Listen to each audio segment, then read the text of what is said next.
ating mga best players of the game, si Yam Porio and si Tin Bangcola. Congratulations sa inyo.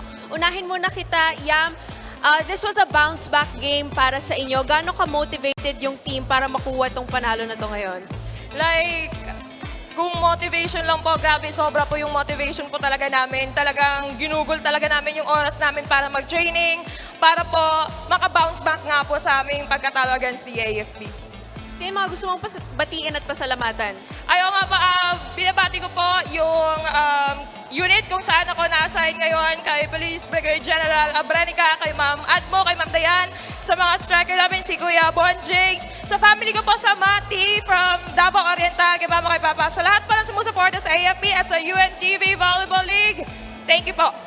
Alright, congratulations once again. Maraming salamat. Punta naman ako dito kay Tin.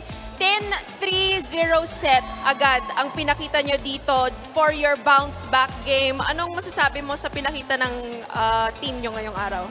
So, nung last game kasi, marami kaming naging lapses in terms of service receive, tsaka yung defense pattern namin. Although, hindi naman kasi talaga lahat player, all of us are full-time employees of the PNP. So, in-address lang namin yung past lapses namin and sabi namin, ito yung magiging comeback win namin. Sayang kasi yung momentum na naipon namin mula nung first game. So, we're trying to go back from that po. Yun po.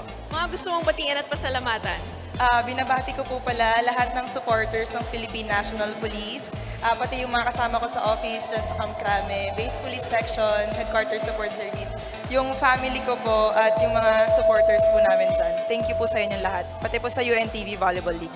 Alright, dahil kayo ang ating best players of the game, meron kayong mga gift packages from our friends from Black Mamba. Once again, maraming salamat and congratulations. Balik sa inyo.